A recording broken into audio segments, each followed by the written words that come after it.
എൻ്റെ സുഹൃത്തുക്കളെ, എല്ലാവരും കണ്ണിറച്ച് കണ്ടുകൊള്ളുക. നിതിൻ രാജ് എന്ന് പറഞ്ഞ പാവം ചെറുപ്പക്കാരനെ ഈ ഭൂമിയിൽ നിന്നും പറഞ്ഞയക്കാൻ മെയിൻ കാരണക്കാരായിട്ടുള്ള രണ്ട് വ്യക്തികൾ. ഒന്ന് ഈ പെണ്ണ്. ഇവക്ക് ജാമ്യം കിട്ടി എന്നുള്ളതാ.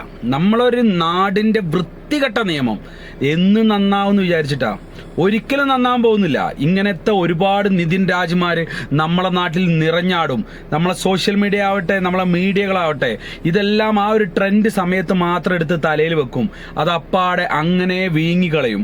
ഇപ്പൊ ഈ നാറിയ പെണ്ണ് ഇങ്ങനെ ഇറങ്ങി ഇങ്ങനെ സിമ്പിളായിട്ട് നടക്കുക. ഇവിടെ കൂടെ രണ്ട് വൃത്തികെട്ട ആൾക്കാരുണ്ട്. ഇവിടെ ജാമ്യത്തിന് എടുത്തിട്ടുള്ള വൃത്തികെട്ട രണ്ടാൾക്കാര്.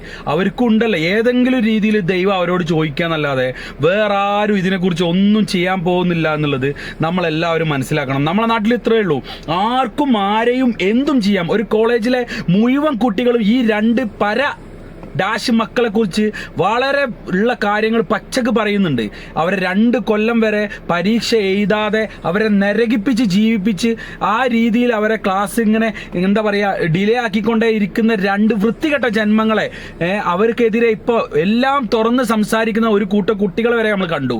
ഇത്രയും തെളിവ് കിട്ടിക്കും ഈ ജാമ്യം കൊടുത്തത് എന്ത് അടിസ്ഥാനത്തിലാണ്?